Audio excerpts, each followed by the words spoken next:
अगला प्रहार तुम्हारे सीने को चीर देगा पौंड्रक। क्षमा मांगो।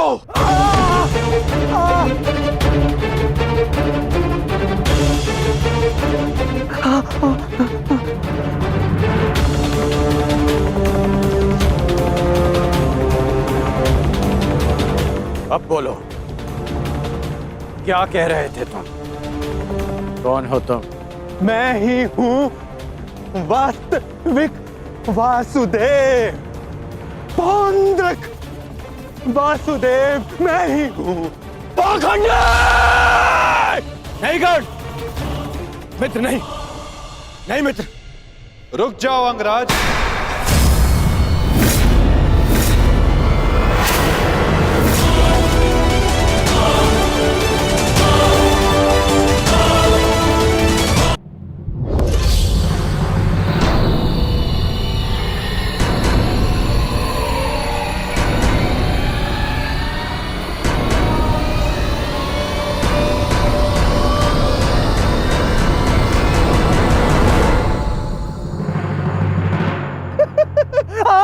आ गया तू, चलिए आ गया।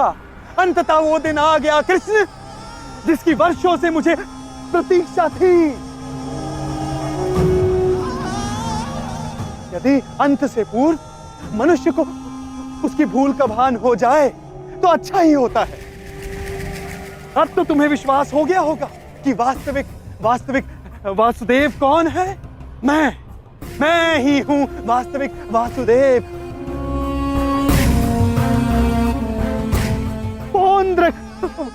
वासुदेव, इसलिए जिसका अधिकार आरंभ से केवल मेरा है, मुझे मेरा सुदर्शन चक्र दे दो कृष्ण।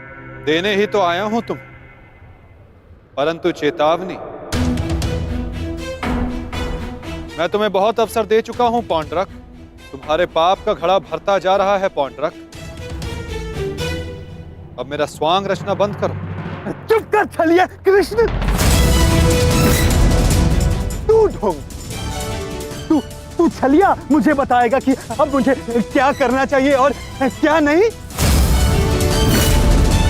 जो तुझे देव मानते हैं ना, वो सब दृष्टिहीन है और बुद्धिहीन भी। परंतु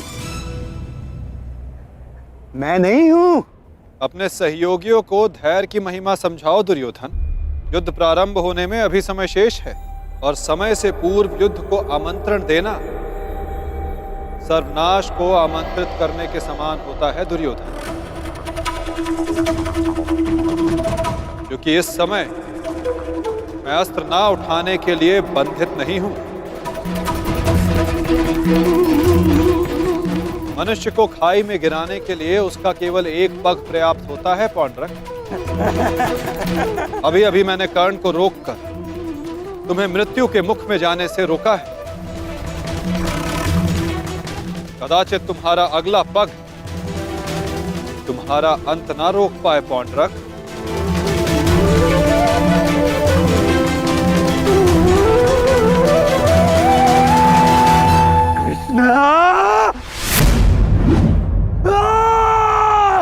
बंद कर ये भाषण, चलिए।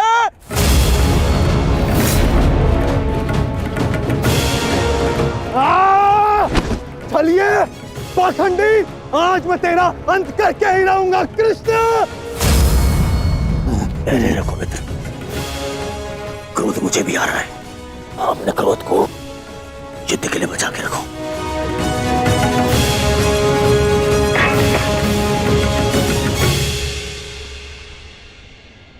ठीक कहा वासुदेव, युद्ध होगा, परंतु उचित समय पर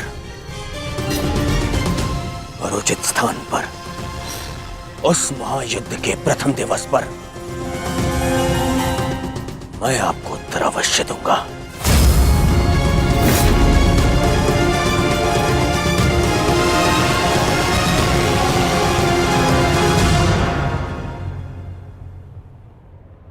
तुम चोटिल हो मित्र, आओ तुम्हें तुम्हारे शिविर पर छोड़ दूं। आओ।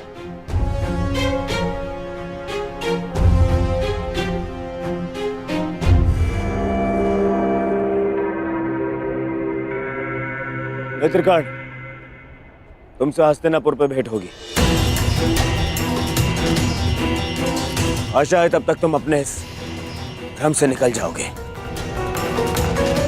और तब तुम समझोगे कि मेरा चुनाव उचित था।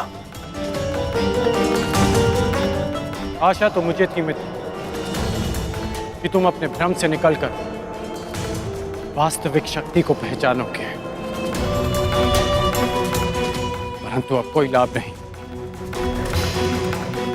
जो हानि तुमने स्वयं को और हम सबको पहुंचानी थी, वो तुम पहुंचा चुके हो। चल मोटे, आज कृष्ण, मैं अपना सुदर्शन चक्र तुझसे लेकर रहूंगा, जिस पर आरंभ से केवल मेरा अधिकार था, है और रहेगा।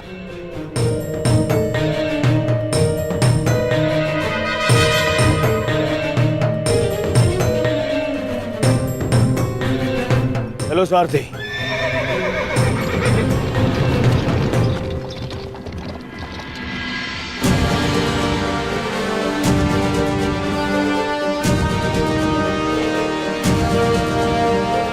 प्रणिपात वासुदेव, आज्ञा थे। इतनी भी क्या शीघ्रता मित्र?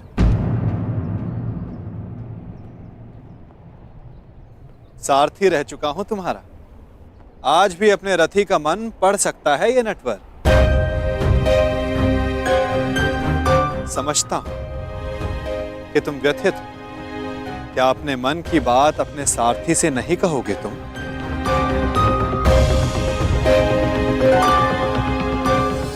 अपने रथी का मन आप पढ़ सकते हैं ना, तो पढ़ लीजिए। इसीलिए कहता हूं मित्र, तुम्हें प्रसन्न होना चाहिए। दुर्योधन ने उचित चुनाव किया, उसे शक्ति चाहिए थी, उसे मिल गई। नारायणी सेना अब उसके आदेश के अधीन होगी। नारायणी सेना में नारायण ही ना हो तो वो कैसी नारायणी सेना केशव?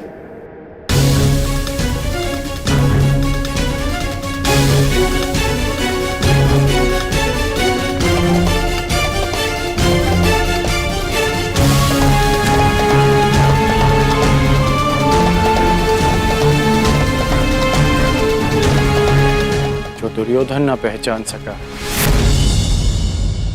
वो आप जानते हैं, और उसे मैं भी देख सकता हूं। जिस क्षण उसने आपको त्याग कर सेना को चुना, उसी क्षण उसने विजयश्री थाल में सजाकर पांडवों को भेंट कर दी।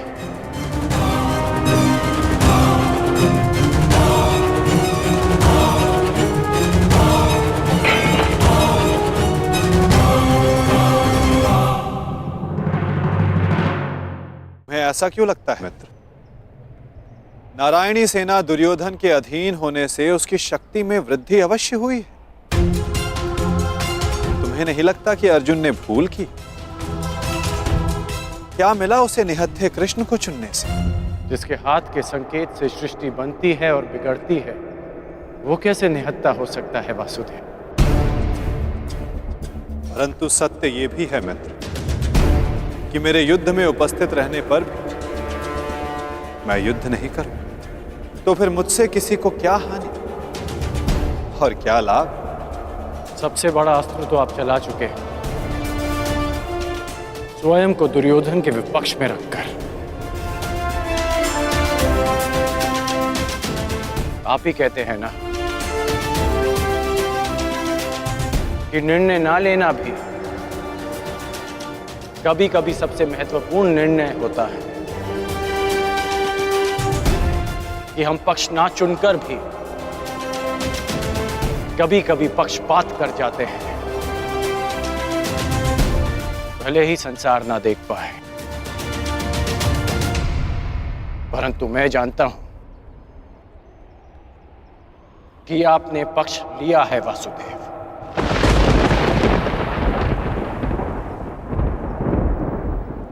नहीं मित्र, मैं किसी का पक्ष नहीं लेता, ना किसी को चुनता हूं। लोग मुझे चुनते हैं या छोड़ते हैं। मानता हूं कि आपने किसी को नहीं चुना, परंतु आपने दुर्योधन को बाध्य किया कि वो आपको ना चुने।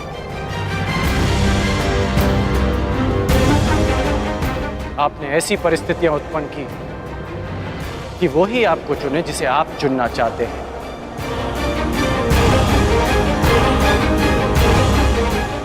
क्या ये एक प्रकार का पक्षपात नहीं वासुदेव? तुम्हारे यही प्रवृत्ति मुझे भाती है मित्र, और तुम्हें सबसे भिन्न बनाती है। तुम बुद्धिमान और स्पष्टवादी भी।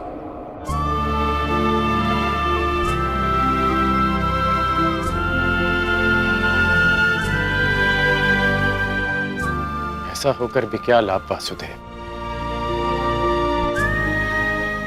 जब मैं आपका साथ ना पा सका।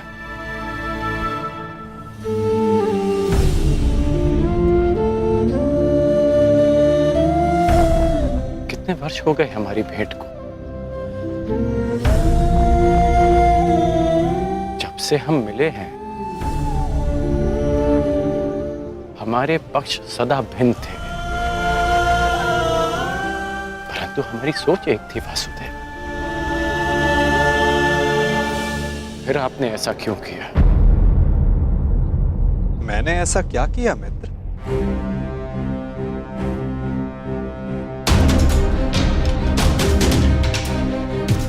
आप सब जानते हैं, फिर भी ये प्रश्न कर रहे हैं।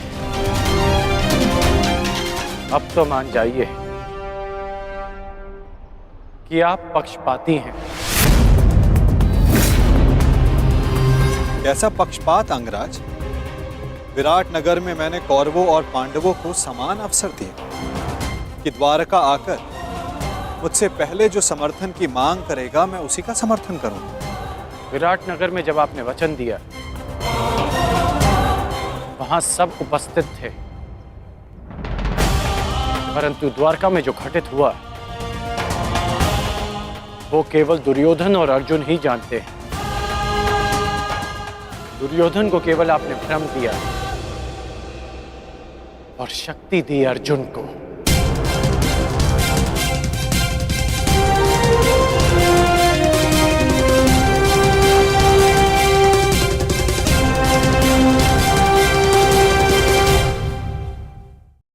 मैंने तो उसे केवल विकल्प दिया। अब दुर्योधन ने क्या चुना ये तो उसका निर्णय है। इसमें मैं क्या कर सकता था? आप जो कर सकते थे आपने किया माधव, और उसका परिणाम वही हुआ जो आप चाहते थे। यदि आप पक्षपाती नहीं होते तो अर्जुन को देखते ही आप उससे पूछते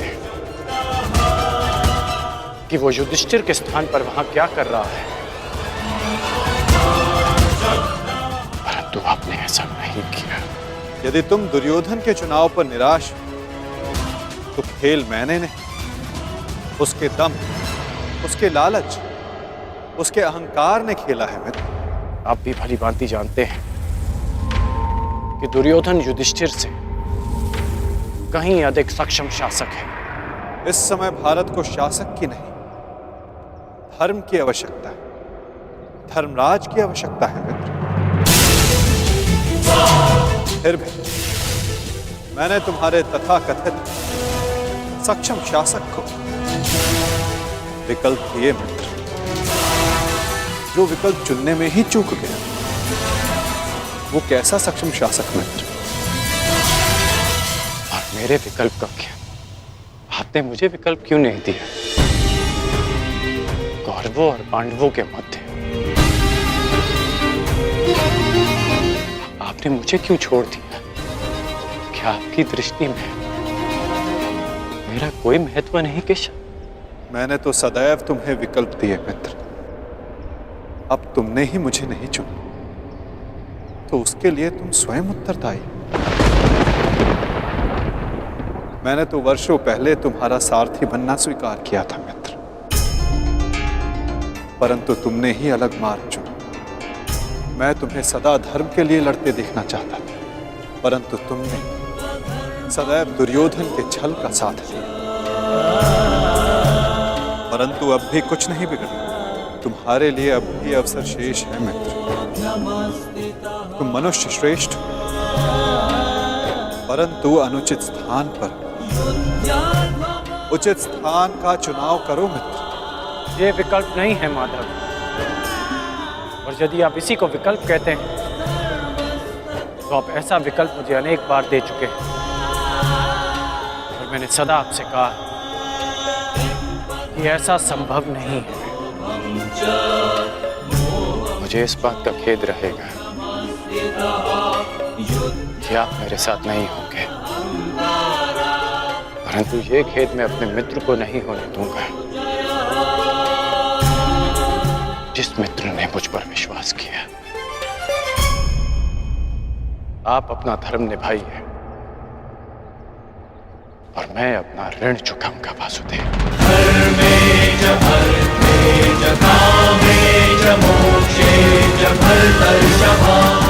युद्ध में भेंट होगी, प्रणिपात वासुदेव।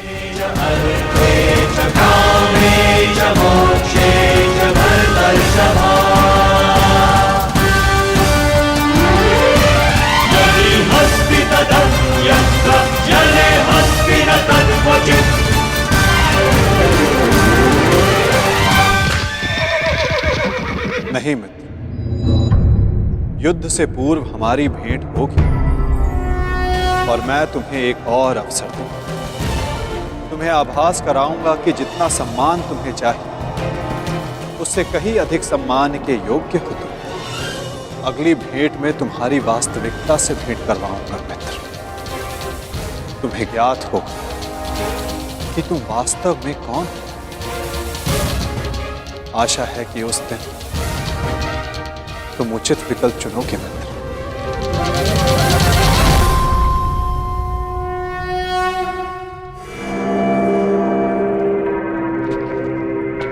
अमश्री,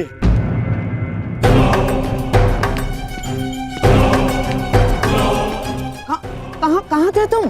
मैं कब से तुम्हारी प्रतीक्षा कर रहा हूँ। बताओ क्या हुआ द्वारका में? और उस छलिया के रहते तुमने नारायणी सेना को कैसे अध्ययन किया आपने? हैं? अब बैठिए, तो बैठिए। अरे अमश्री, आज तक आप अपनी चालों से मुझे आश्चर्य में डालते थे, परंतु आज मैंने इतनी बड़ी वजह से आपको और सबको आश्चर्य में डाल दिया।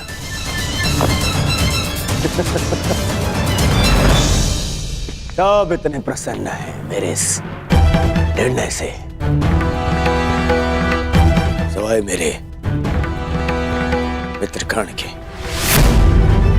समझ में नहीं आता उसे अभी भी ऐसा क्यों लगता है कि मुझे सेना को छोड़ के उसने हत्या कृष्ण को चुनना चाहिए था।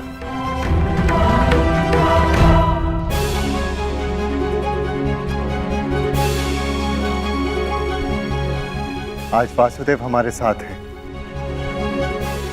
तो इसका सारा श्रेय पांचाली को जाता है। यदि तुमने अर्जुन को ना भेजा होता तो कदाचित ये संभव ना होता। आपका मेरे प्रति इतना विश्वास मेरे लिए बहुत सम्मान की बात है आर्य। और मुझे भी पूर्ण विश्वास है कि आप हस्तिनापुर के लिए अधिक योग्य शासक सिद्ध होंगे। अरे कोई जाओ, समझाओ, बताओ उसे कि कितनी बड़ी भूल कर रहा है वो। भूल तो तुम कर रहे हो दुर्योधन।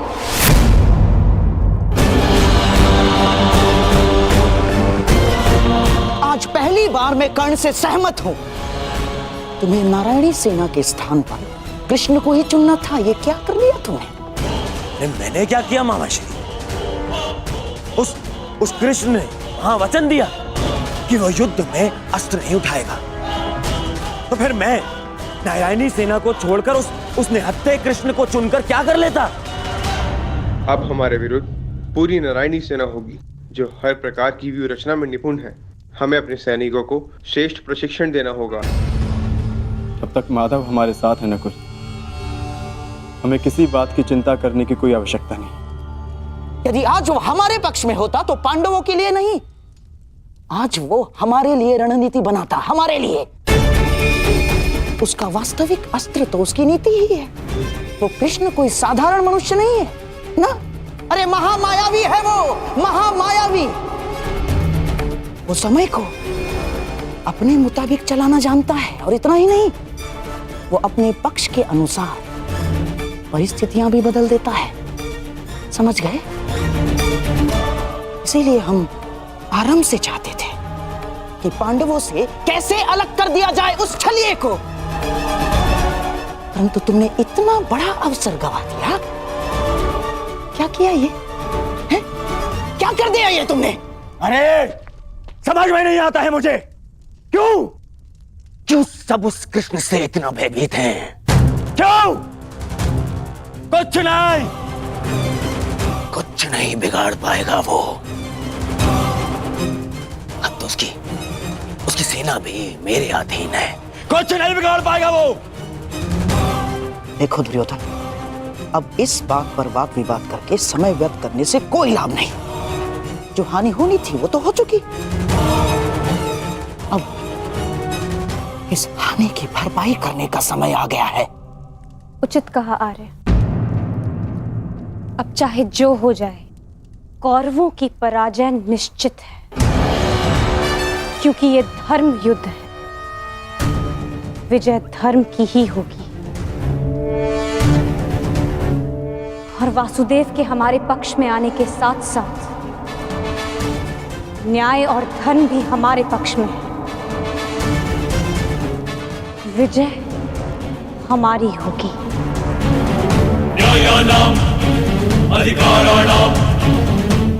ये महाभारत भारत का नवनिर्माण करेगा।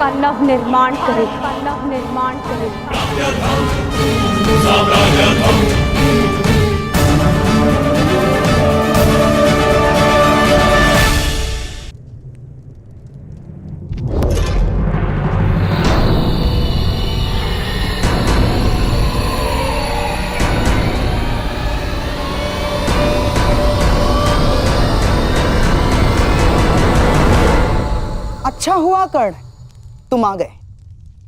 हम तुम्हारी प्रतीक्षा कर रहे थे।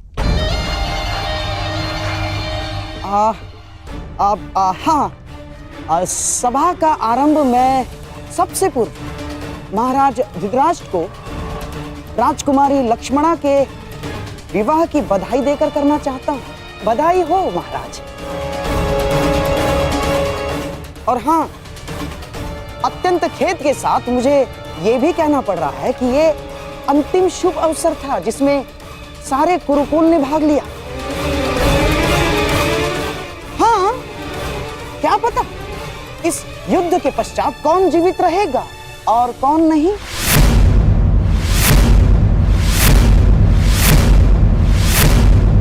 स्पष्ट रूप से कहिए गंधाराज, आपका तात्पर्य क्या है? अब से पूर्व तो आपने इस प्रकार के विचार कभी प्रकट नहीं किए, और अब जब दुर्योधन ने कृष्ण को ना चुनकर नारायणी सेना को चुना है, तो अब इस प्रकार के विचार क्यों? आपका प्रश्न उचित है महामहिम, परंतु यदि मैं अपनी भूल स्वीकार भी करता हूं तो क्या वो भूल मैं सुधार सकता हूं? कर्ण, तुम्हारा इस विषय में क्या कहना है? मेरा मानना है कि हमें वार्तालाप में समय व्यर्थ नहीं करना चाहिए। हमें अपनी सेना को प्रशिक्षण देकर उन्हें और शक्तिशाली बनाना होगा। अपनी सेना में अधिक से अधिक महान योद्धाओं को एकत्रित करना होगा।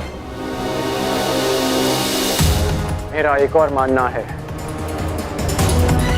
कि हमें युद्ध के लिए तत्पर रहना चाहिए।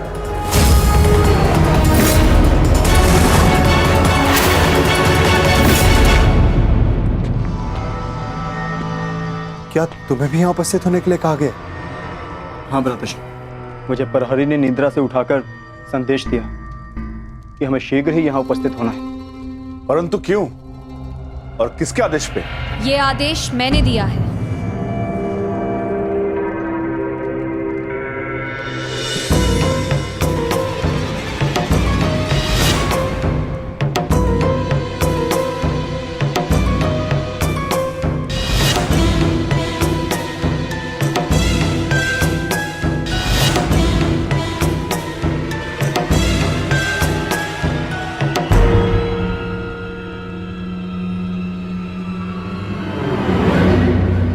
पांचाली, इतनी रात में तुम ये?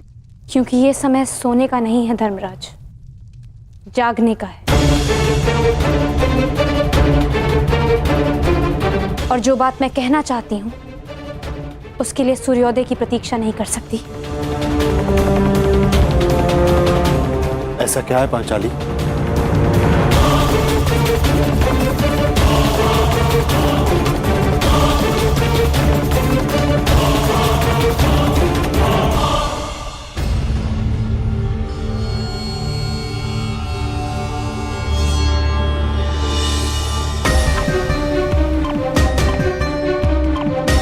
पांचाली, ये तिथि कैसी?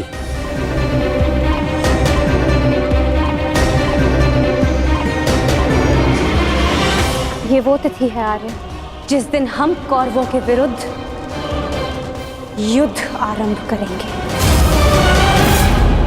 यदि ये युद्ध हुआ तो कितने योद्धा और कितने सैनिक मारे जाएंगे?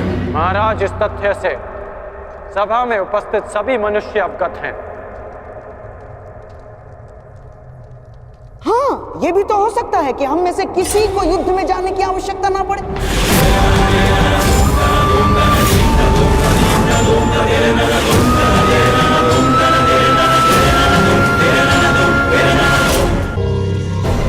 महामहिम, जैसे पुराणों में मैंने पढ़ा है कि स्वयं भगवान भी अपने शत्रुओं को एक अंतिम अवसर देते हैं, तो क्या हम अपने शत्रु को अंतिम अवसर नहीं दे सकते? दे सकते हैं ना महामहिम? गांधार राज, युद्ध होना निश्चित है और होकर ही रहेगा। और इसकी उल्टी गिनती प्रारंभ हो चुकी है।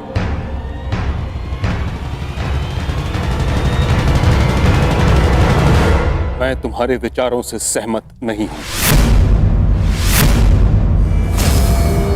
जितना असहमत मैं गंधार नरेश की सोच से हूं, उतना ही असहमत मैं इस निष्कर्ष से हूं। हर परिस्थिति में संधि युद्ध से श्रेष्ठ होती है। हमें पांडवों से संधि वार्ता कर लेनी चाहिए। युद्ध अभी प्रारंभ नहीं हुआ है महाराज, हम इसे रोकने का प्रयास कर रहे हैं। हमें पांडवों से शांति वार्ता करनी चाहिए। मैं जानता हूं कि आप भी ये युद्ध रोकना चाहते हैं। हम भी नहीं चाहते कि ये युद्ध हो। हमारा प्रयास है कि हस्तिनापुर के मस्तक पर इस महाविनाशी युद्ध का कलंक न लगे। ठीक है ताक्षरी, यदि यह हस्तिनापुर के भविष्य का प्रश्न है तो हम अपने दूत को पांडवों के समक्ष भेजने की आज्ञा देते हैं। हमें उन तक संदेश देना है कि हस्तिनापुर भी इस युद्ध के विरुद्ध है। और युद्ध के अंतिम दिन मैं अपने अपमान का प्रतिशोध लूंगी।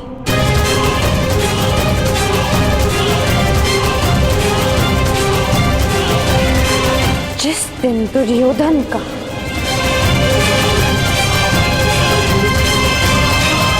अंत होगा।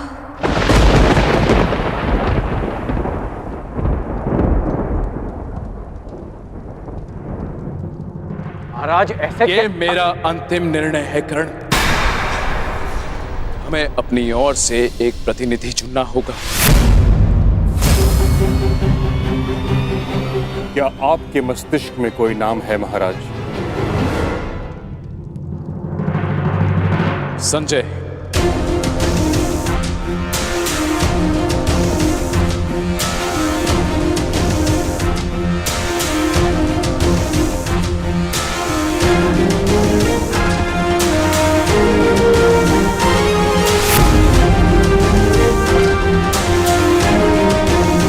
प्रणिपात महाराज।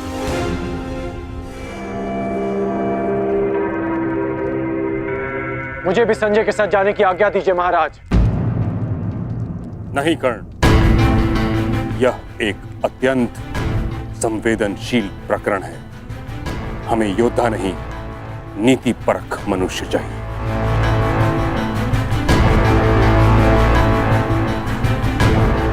विदुर, तुम संजय के साथ जाओगे।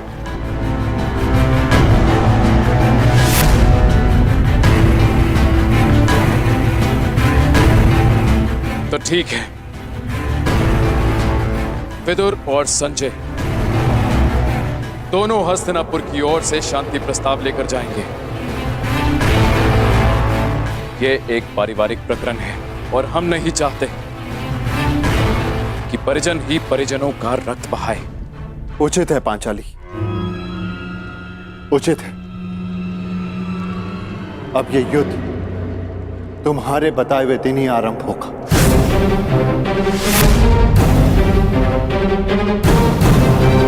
और इसका संदेश हम कौरवों तक पहुंचा देंगे।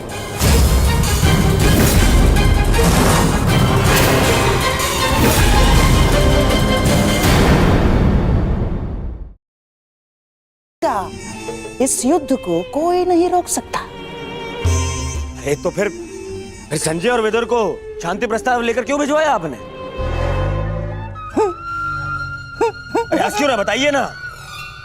बताता हूं। समझो दुर्योधन, जिस प्रकार हम दूत भेजेंगे उसी प्रकार वहां से भी उन्हें दूत भेजना होगा ना। तुम्हें क्या लगता है कौन आएगा दूत बन के पांडवों की तरफ से? कौन आएगा? वही जो दर्शाता तो यही कि उसका किसी भी निजी प्रकरण से कोई संबंध नहीं, परंतु जो हर प्रकरण में बीच में घुस आता है, जो मेरे हर छल को अपनी बुद्धि के बल से असफल कर देता है, वो जिसकी मनोहर बातों का व्यू गुरु द्रोणाचार्य के चक्रव्यूह से भी अधिक शक्तिशाली है, वो जो हस्तिनापुर के सिंहासन पर तुम्हें नहीं उन पांडवों को बिठाना चाहता है। वही छलिया, वही वासुदेव कृष्ण। ये तो उसमें हंसने वाली क्या बात है? उसका क्या? बताता हूं।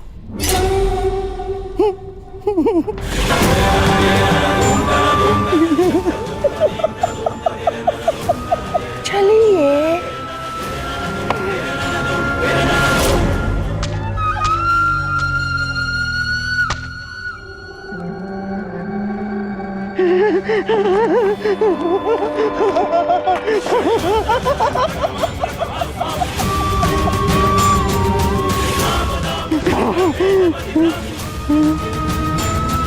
कृष्ण यहाँ आएगा तो अवश्य, परंतु यहाँ नहीं पाएगा।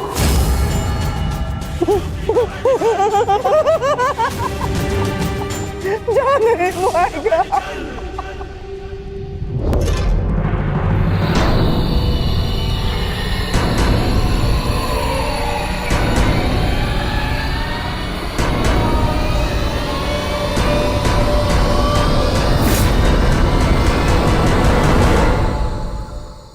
आपका क्या मत है वासुदेव?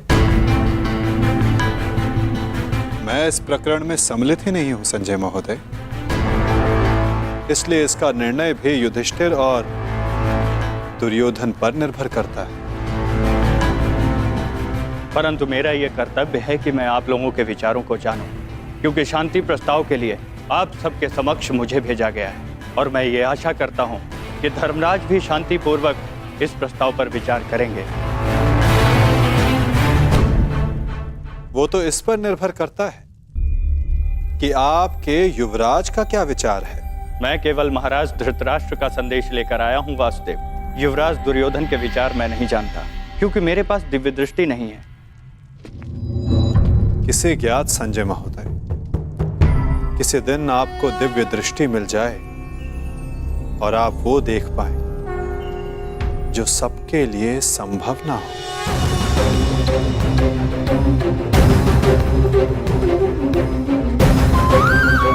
धर्मराज, आपके समक्ष हस्तिनापुर से शांति प्रस्ताव आया है। क्या विचार है आपका?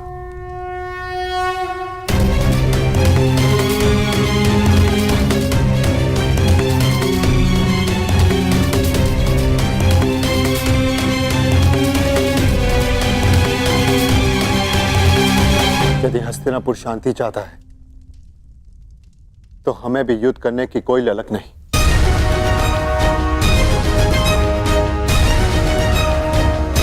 जब पितामह ने पहल की तो उनके निर्णय का मैं सम्मान करूंगा, परंतु ये युद्ध केवल मेरा नहीं, मेरे अनुजों का भी है और पांचाली का भी, इसलिए उनका मत जानना भी अत्यंत आवश्यक है। हमें ज्ञात है कि अवश्य ही तुम सबके हित की सोचोगे युधिष्ठिर, इसलिए हम सबको सबसे अधिक आशा तुमसे ही है। मुझे विश्वास है प्रतिकार और प्रतिघात के स्थान पर तुम शांति को महत्व दो। जहां तक शेष पांडवों का प्रश्न है, मुझे विश्वास है कि ये सब तुम्हारे निर्णय का सम्मान करेंगे।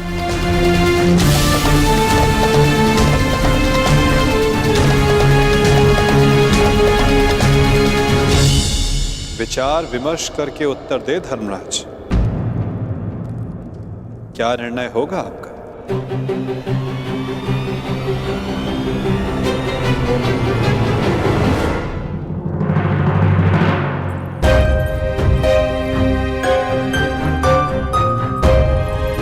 वृषसेन। अरे लक्ष्मणा, कैसी हो? मैं ठीक हूँ, परंतु तुम्हें यहाँ देख के आश्चर्य हुआ। तुम यहाँ कैसे? वो मैं शाम से मिलने आया था। हाँ, परंतु कुमार शाम से पहले मैं तुमसे मिलना चाहती थी। परंतु क्यों?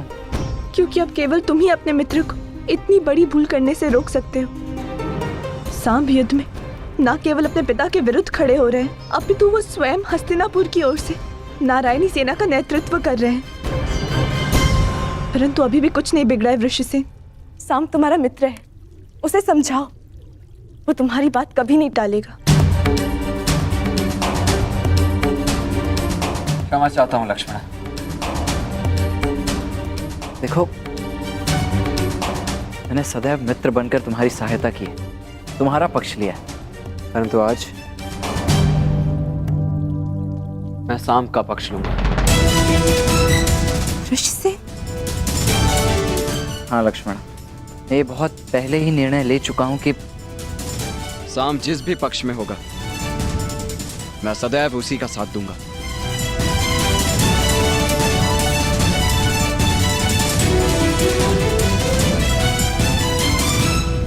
परंतु तुम्हें चिंता करने की आवश्यकता नहीं है लक्ष्मण।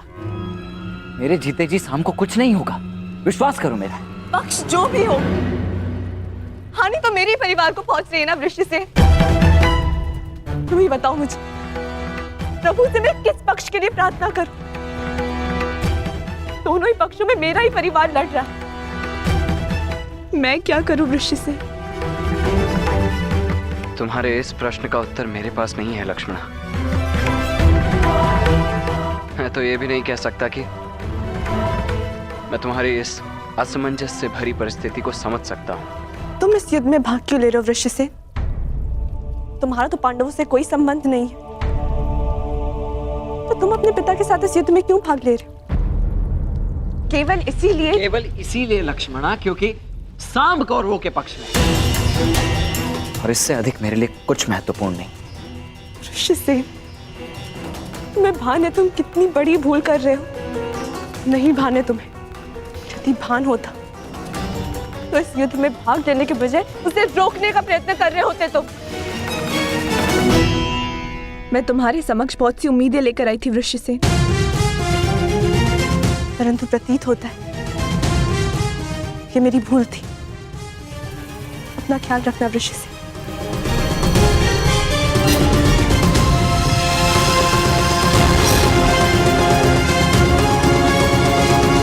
अब मैं तो क्या, कोई भी इस युद्ध को होने से रोक नहीं सकता है लक्ष्मणा। तुम्हारा अपमान मुझे स्मरण है पांचाली, परंतु इस महायुद्ध में केवल महाविनाश होगा। दोषियों को दंड अवश्य मिलेगा, परंतु सहस्त्रों लाखों निर्दोषों के प्राण भी जाएंगे। न जाने कितने परिवार बिखर जाएंगे पांचाली, कितने परिवार। और न्याय का क्या धर्मराज? ये युद्ध न्याय का है, और आपकी ली हुई प्रतिज्ञा का क्या? अरे भीम, मैं कुछ नहीं भूला हूं पांचाली, ना ही तुम्हारे अपमान को, ना ही मेरी प्रतिज्ञा को। और जहां तक बात है इस शांति प्रस्ताव की, तो मैं इससे बिल्कुल सहमत नहीं। परंतु पांचाली, हम सब तुम्हारा मत जानना चाहते हैं, क्योंकि यह प्रस्ताव स्वयं पितामह और महाराज के द्वारा भेजा गया है, और इसे ऐसे ही ठुकराया भी नहीं जा सकता। आप भूल रहे हैं वृकोदर, उस सभा में श्रद्धेय पितामह और महाराज धृतराष्ट्र भी उपस्थित थे, और वो भी मेरा अपमान होने से नहीं रोक पाए थे। मुझे लगा था कि वनवास पूर्ण होने के पश्चात हम सबके जीवन का एक ही उद्देश्य है, कौरवों का विनाश।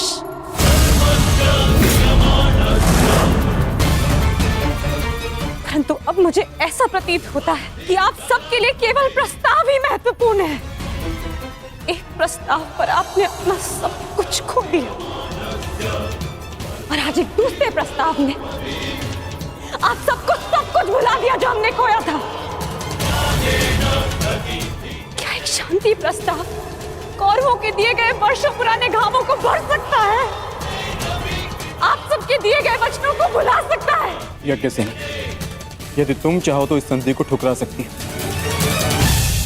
तुम्हें इसका पूर्ण अधिकार है, परंतु इसके पहले कोई भी निर्णय लेने से पूर्व मैं सखा वासुदेव से वार्तालाप करना चाहती हूँ।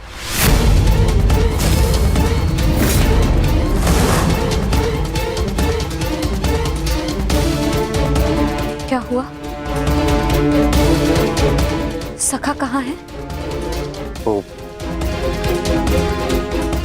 हस्तिनापुर के लिए प्रस्थान कर रहे हैं। परंतु क्यों? परंतु क्यों? पांडवों की ओर से शांति दूत बनकर।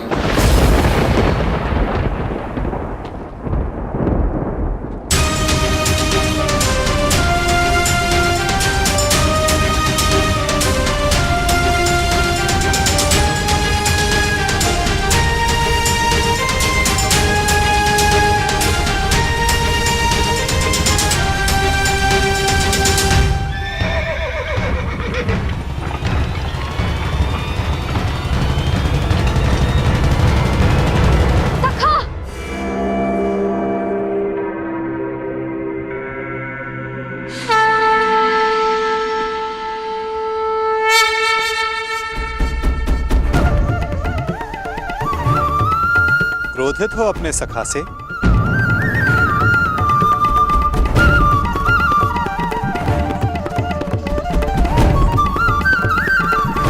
क्रोधित हो अपने सखा से?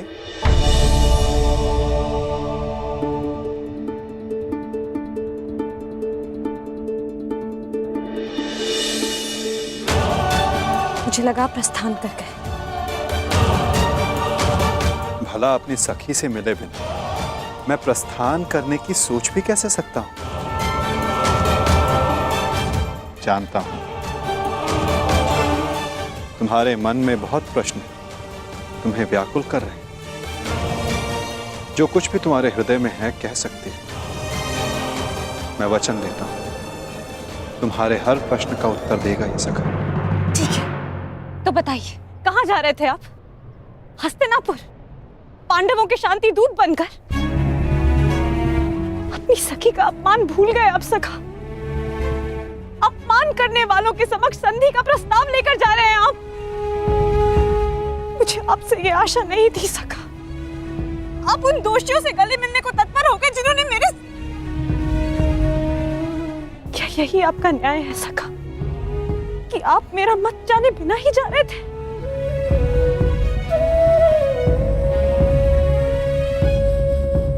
नहीं सखी, ऐसा नहीं। मैं भली भांति जानता हूं कि तुम्हारा मत क्या है, और मैं तुम्हें वचन देता हूं कि तुम्हारा मत और मंतव्य दोनों ही पूर्ण होगा सखी। और इसीलिए मैं हस्तिनापुर जा रहा हूं। जो कह रहे हैं मुझे समझ नहीं आ रहा है सखा। मैं शांति दूत बनकर इसलिए जा रहा हूं सखी क्योंकि पहले संदेश हस्तिनापुर से आया है, परंतु अभी शांति प्रस्ताव स्वीकार नहीं हुआ है।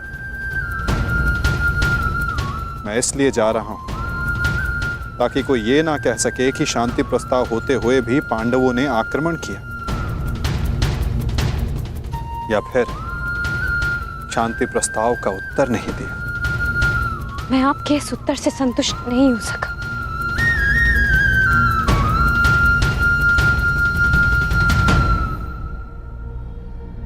सखी, मैंने तुम्हें यह कहा था कि मैं तुम्हारे प्रश्नों का उत्तर दूंगा, परंतु संतुष्ट होना या ना होना ये तुम पर निर्भर करता है सखी। अब मुझे हस्तिनापुर जाने की आज्ञा दो।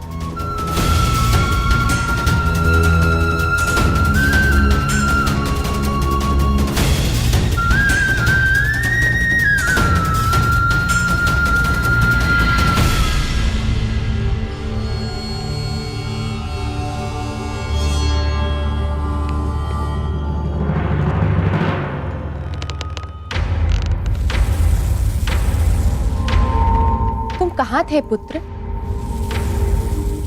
द्वारका। परंतु क्यों? मैं पहले ही बता चुका हूं कि मैं इस युद्ध में भाग ले रहा हूं, और उसी पक्ष से लड़ने वाला हूं जिस पक्ष से मेरा मित्र साम लड़ने वाला है। साम युवराज दुर्योधन के पक्ष में है, और इसीलिए मैं भी वही हूं। मौन क्यों है? समझाइए, इसे रोकिए। अपने पति को अपने आराध्य वासुदेव के विरुद्ध खड़ा देखना क्या कम था, जो अब मेरा पुत्र भी उनके विरुद्ध खड़ा होगा? नहीं, मैं तुम्हें इस युद्ध में भाग नहीं लेने दूंगी। कुछ नहीं होने दूंगी तुम्हें।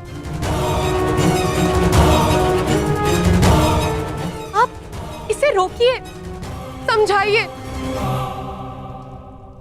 श्री कृष्ण के विरुद्ध युद्ध में खड़े होने का अर्थ है केवल सर्वनाश,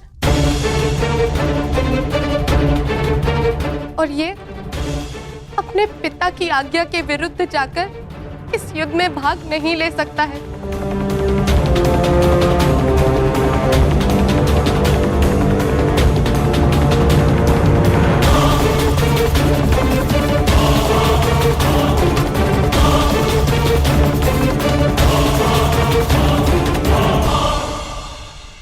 जब तुमने मुझ पर बाण छोड़ा तो तुमने मेरे सीने को लक्ष्य बनाया था, परंतु तुम्हारा लक्ष्य थोड़ा चूक गया। उसमें तुम्हारी भूल नहीं थी, उसका कारण तुम्हारा धनुष था। तुम्हारा धनुष संतुलित नहीं है।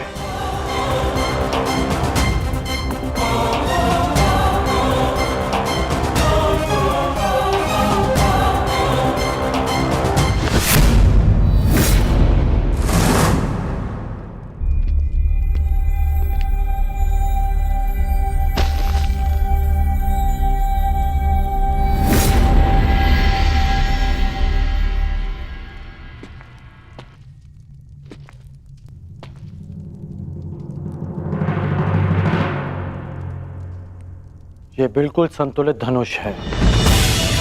इसे मैंने अपने हाथों से बनाया है, जो तुम्हें इसी का प्रयोग करना है।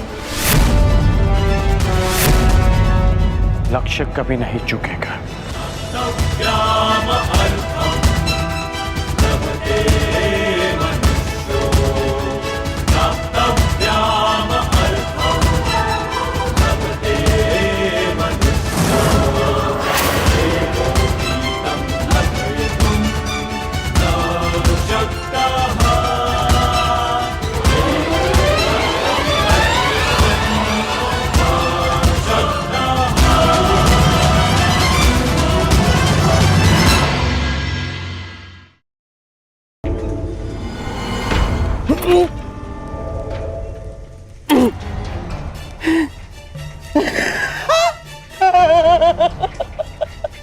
देखो, मैंने कहा था ना तुमसे। परंतु मैं ये देखना चाहता हूं कि ये कितनी कठोर है। तो कर लो प्रयास।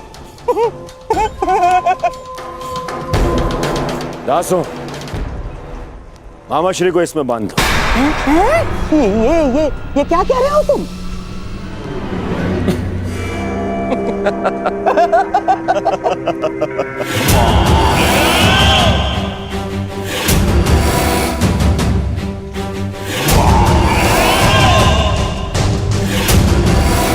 मुझे श्रृंखला से बांध दिया जाए। बांधो! अरे बांधो बांधो।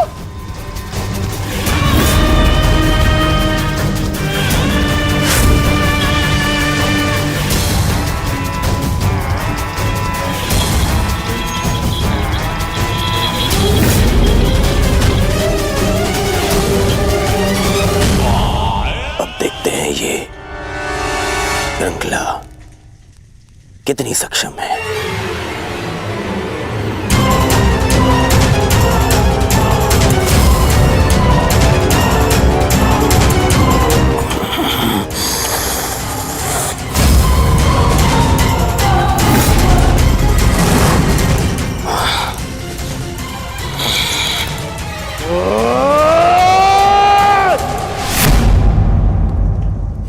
अद्भुत, निसंदेह ये अद्भुत है। अब हुआ पूर्ण प्रबंध उस वासुदेव के स्वागत का।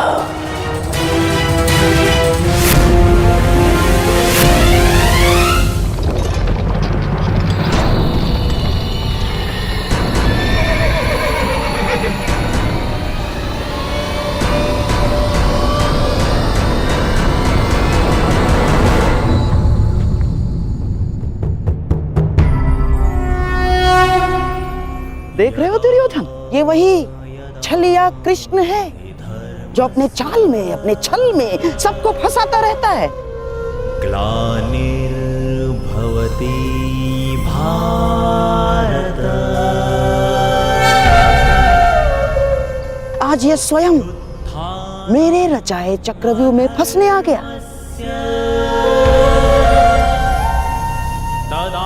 इसे ज्ञात नहीं है कि आज ये इस प्रासाद से बाहर निकल ही नहीं पाएगा।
नारायणं नमस्कृत्य नरं चैव नरोत्तमं देवीं सरस्वतीं व्यासं ततो जयमुदीरये।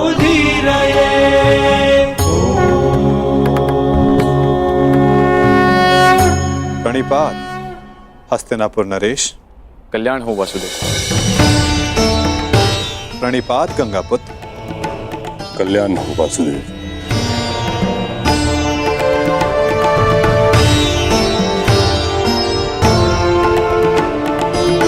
प्रणिपात समधि श्री।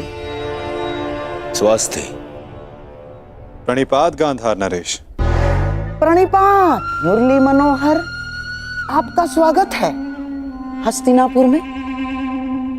प्रणिपात वासुदेव, मैं समस्त हस्तिनापुर की ओर से आपका आभारी हूं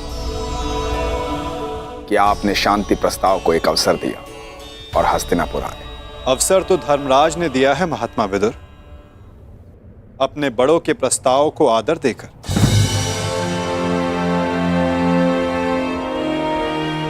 मैं तो बस उनका संदेश यहां लाया हूं। वासुदेव, संदेश अपने स्थान पर है। मुझे तो आपको हस्तिनापुर में देखकर ही प्रसन्नता हो रही है। मुझे ज्ञात है युवराज, और आशा भी कि आपने मेरे स्वागत की सारी तैयारियां पूर्ण कर ली होगी।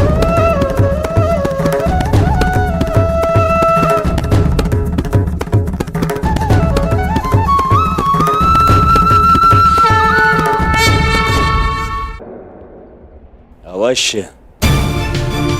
आप मेरे समधी जो हैं।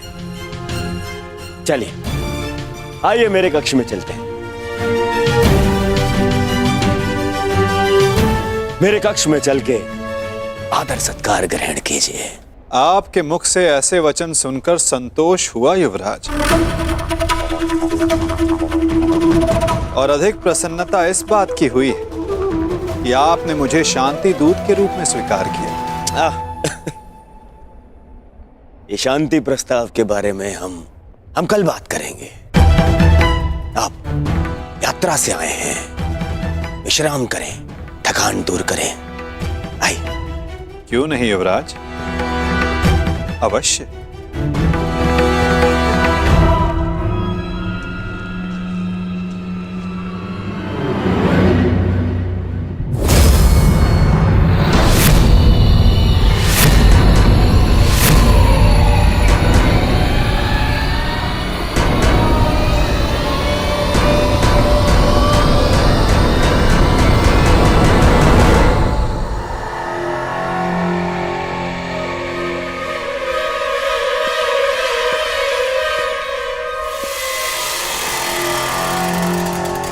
क्या हुआ वासुदेव, आप ठहर क्यों गए?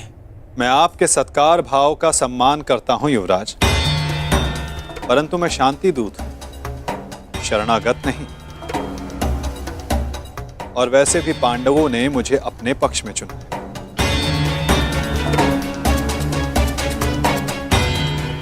और नीति अनुसार एक दूत आतिथ्य तब तक ग्रहण नहीं कर सकता जब तक उसका कार्य पूर्ण ना हो जाए।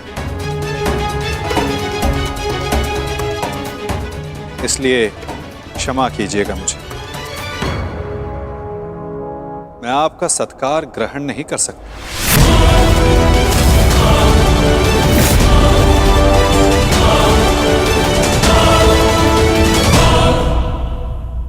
परंतु फिर आप कहां ठहरेंगे? आप उसकी चिंता ना करें युवराज, मेरे पास अपनी व्यवस्थाएं हैं। आइए भी ना वासुदेव, आप हमारे यहाँ पधारे, हम धन्य हुए। हमारे यहाँ आकर हमें कृतार्थ करें। हमने आपकी ऐसी व्यवस्था की है, ऐसी व्यवस्था की है वासुदेव कि आप हस्तिनापुर छोड़कर कहीं जाएंगे ही नहीं। ऐसा कुछ नहीं जो सदा रहे, और ऐसा कुछ नहीं जो सदा ना रहे। तो फिर मेरे यहाँ होने ना होने का क्या अर्थ रह जाता है गांधार नरेश?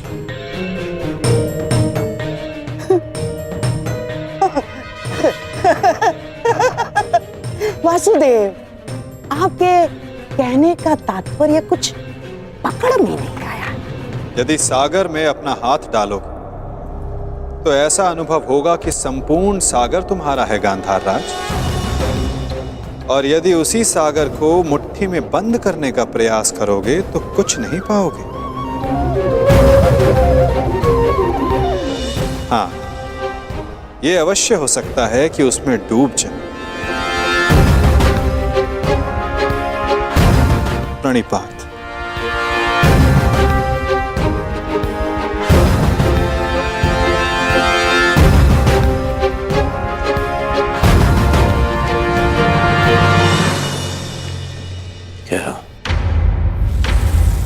क्या चल क्या रहा है इस छलिए के मन में?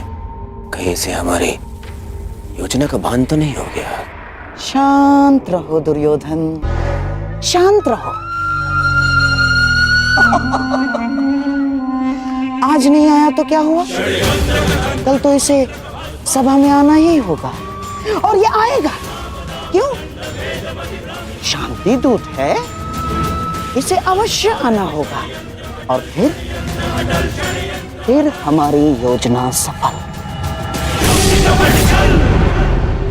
वासुदेव, आपका आतिथ्य बनने का सौभाग्य मिला, मेरे लिए सम्मान की बात है। आशा करता हूं ज्येष्ठ पांडु पुत्रों की ओर से कोई सकारात्मक संदेश लाए होंगे।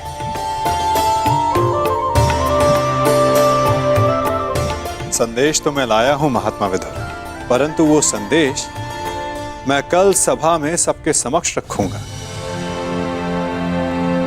प्रणिपात माधव, मेरा सौभाग्य है कि आज मेरे आराध्य मेरे घर पधारे हैं। सेवक, प्रभु के लिए भोजन लेकर आओ।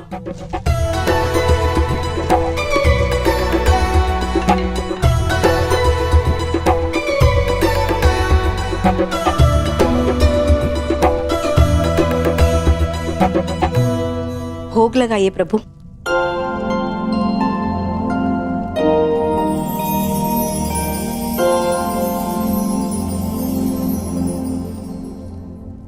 मेरा प्रिय मिष्ठान नहीं दिखाई दे रहा।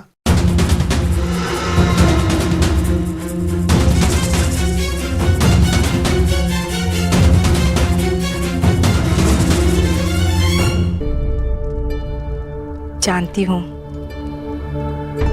आपको मिष्ठान बहुत प्रिय है वासुदेव, परंतु जब से कुलवधू का राजसभा में अपमान हुआ, हमने मिष्ठान त्याग दिया। हाँ वासुदेव, उसी दिन कुरुकुल के पतन का प्रारब्ध लिखा जा चुका था। जिसके कुल का नाश हो रहा हो वो विलाप करता, मिष्ठान कैसे खा सकता है? उसी दिन से हम ये साधारण भोजन ग्रहण करते हैं। ये विनाश एक नए आर्यव्रत को जन्म देगा महात्मा। जब अन्याय से न्याय के त्राण के लिए रणभेरी बजे तो वो अवसर शुभ ही होता है, और शुभ अवसर पर मिष्ठान आवश्यक है। और मैं यहां भोजन पर निमंत्रित हूं। अपना प्रिय मिष्ठान खाए बिना यहां से जाने वाला नहीं मैं।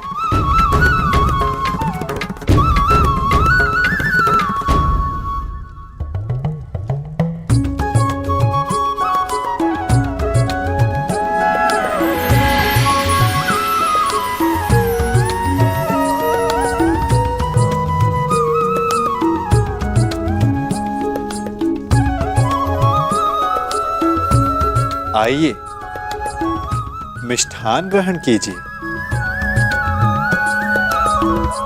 वाह काकाश्री वाह।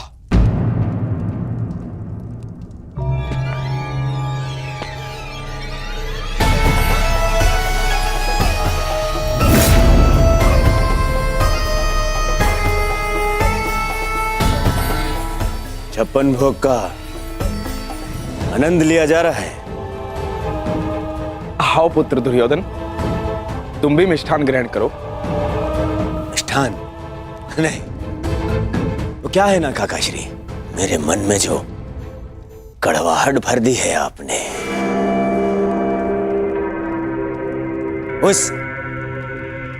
इस मिष्ठान की मिठास से मिट नहीं सकती है।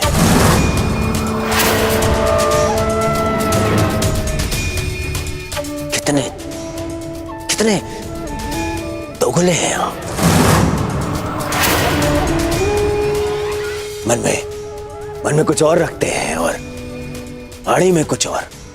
तुम क्या कह रहे हो? मैं समझ नहीं पा रहा हूं। परंतु मुझे समझ में आ रहा है। मैं समझ गया हूं कि आप इतने वर्षों से क्या करना चाहते हैं। आप मुझे नीचा दिखाना चाहते हैं।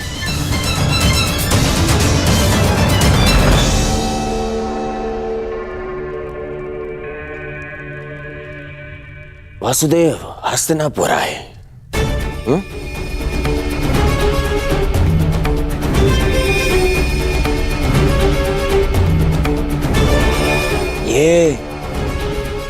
ये मेरे संबंधी हैं। और इन्होंने अपनी सेना की शक्ति भी मुझे दी है, तो दोनों ही नाते से इनका सम्मान सत्कार करने का अधिकार पहले मेरा है। परंतु आपने क्या किया? आप उन्हें यहां ले आए ताकि आप अपने स्वार्थ और षड्यंत्र को पूर्ण कर सके। परंतु वासुदेव को निमंत्रित करने में मेरा क्या स्वार्थ है दुर्योधन? अरे स्वार्थ है काकाश्री।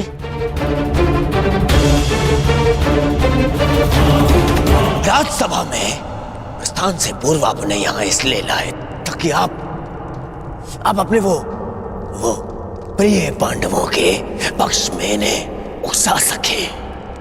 स्वार्थ है।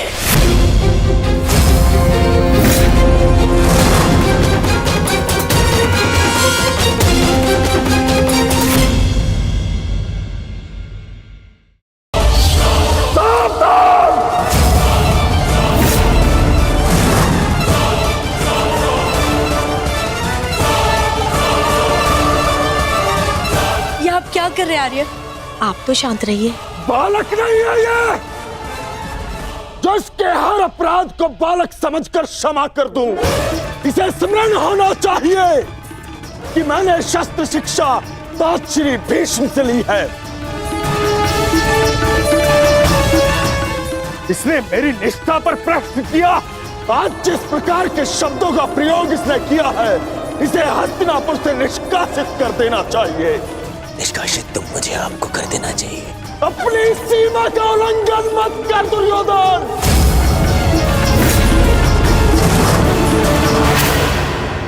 अपने शब्दों की रास को थाम कर रखो दुर्योधन।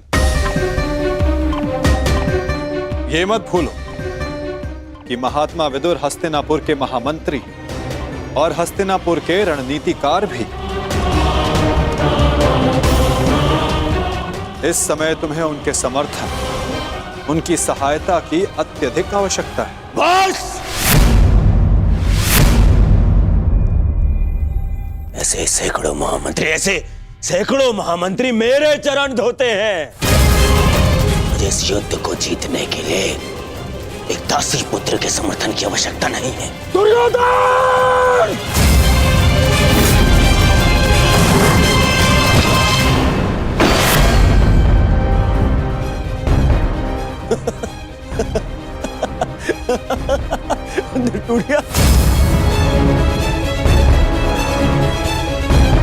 इस धनुष के साथ तुम्हारे प्रति मेरा समर्थन भी टूट गया है। अब ना तो तुम मेरे शस्त्र उपयोग कर पाओगे और ना ही मेरी नीति। मैं स्वयं अपनी बुद्धि और शक्ति को इस युद्ध से अलग करता हूं।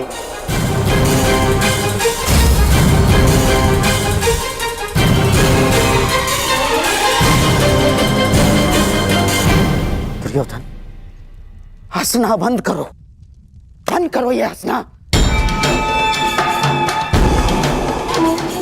धर्मात्मा, देखिए, क्षमा कर दीजिए इसे। बच्चा है, बालक है ये। छोड़िए मामाश्री, ऐसे दोगले इंसान का हमारे साथ ना होना ही हमारे लिए श्रेयस्कर है। गंगाराज, इससे पहले कि मेरे क्रोध से मेरे विवेक का बांध टूट जाए, ले जाओ इसे यहाँ से। और ना जाओ तो क्या कर लेंगे? ईश्वर के लिए चुप हो जाओ। तुम्हें ज्ञात नहीं है तुमने कितना बड़ा अनर्थ किया है। अब चलो यहां से, चलो चलो।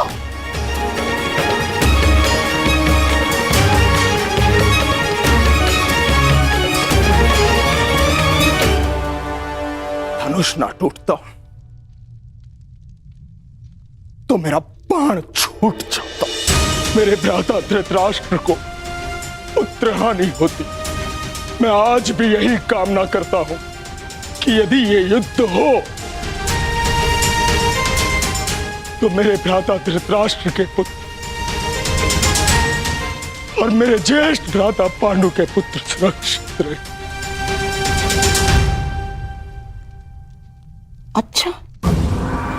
अच्छा खेल खेला आपने वासुदेव। मेरी बुद्धि तो ये सोच सोच कर कुंड हो रही थी कि आपने दुर्योधन का आतिथ्य ठुकरा कर यहाँ भोजन करना क्यों स्वीकार किया? क्या योजना थी आपकी इसके पीछे?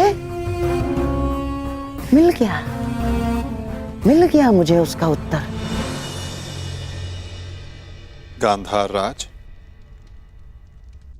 मैं यहां आया, ये मेरा चुनाव था। दुर्योधन ने जो व्यवहार यहां किया वो उसका चुनाव था। और अब महात्मा विदुर इस युद्ध से अलग हुए हैं तो ये इनका चुनाव है।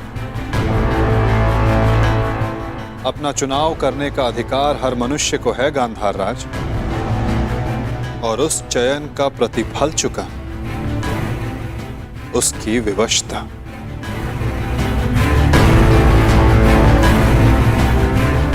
प्रणिपात।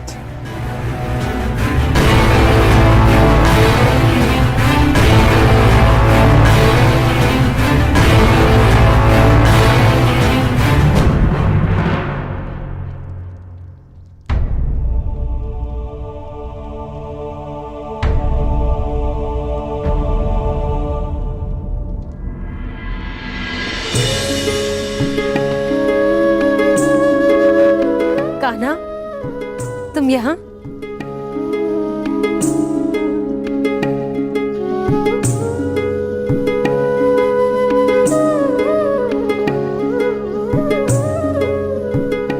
सोचा कि अपनी बुआ को बता दूं कि भूखे पेट शयन करने से बुरे स्वप्न आते हैं। मेरी निद्रा और भूख तो तभी उड़ गई थी जब युद्ध की घोषणा हुई थी। कृष्ण,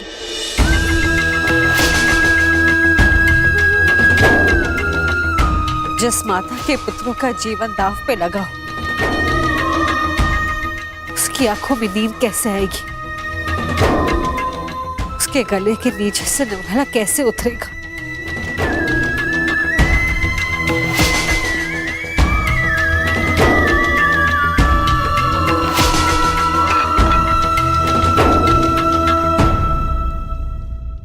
बुआ, बैठो। मैं तो यहां इसलिए आया था कि अपनी बुआ के साथ भोजन का आनंद उठा सकूं, परंतु मेरी बुआ इतनी व्याकुल, इतनी निराश है यदि आपको मुझ पर विश्वास है कि मैं आपके पुत्रों की रक्षा करने में सक्षम हूं, तो क्या आप फिर भी भोजन नहीं करेंगी? तुम्हारी बात कोई चाह भी कैसे टाल सकता है? तो फिर पहले आप भोजन कीजिए।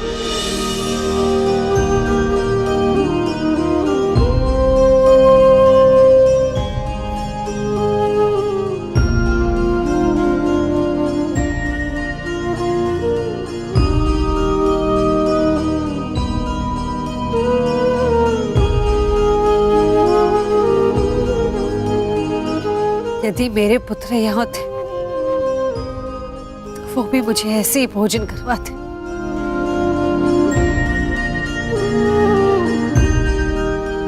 धन्यवाद कृष्ण, जो तुम यहाँ पर आकर मेरे पुत्रों के स्थान पर खड़े हुए और प्रकृत विकट परिस्थिति में मेरे पुत्रों का मार्गदर्शन करने के लिए।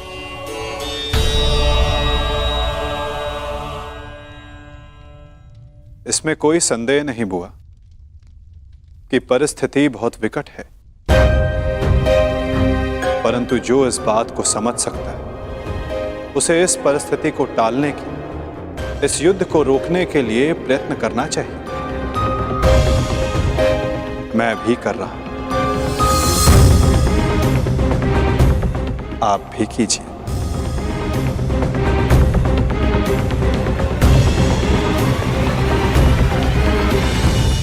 मैं समझी नहीं, मैं क्या कर सकती हूँ?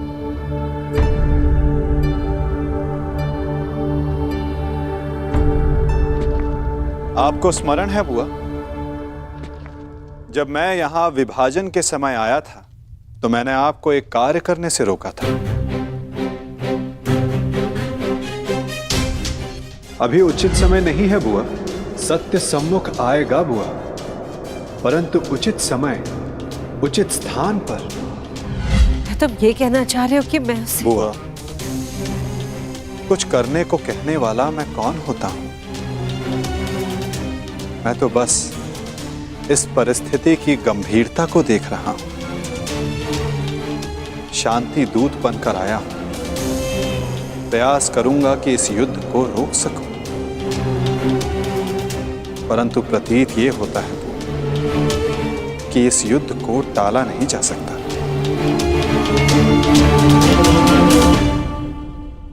मुझे भी उसी दिन का भय है कृष्ण,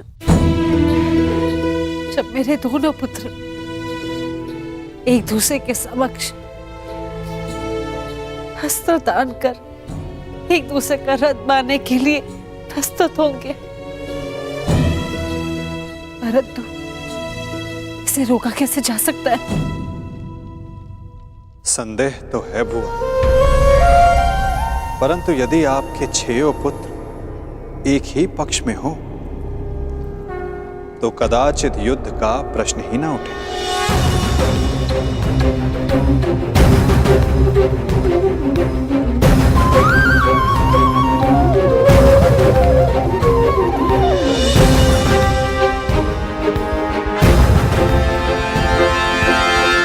मैं वो करने जा रहा हूं जो मेरा कर्तव्य है, आप वो करें जो आपको उचित लगता है।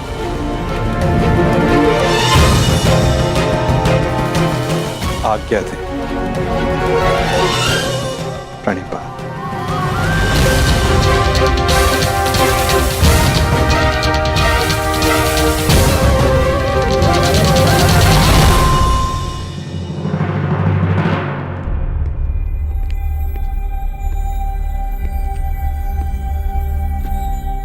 माधव,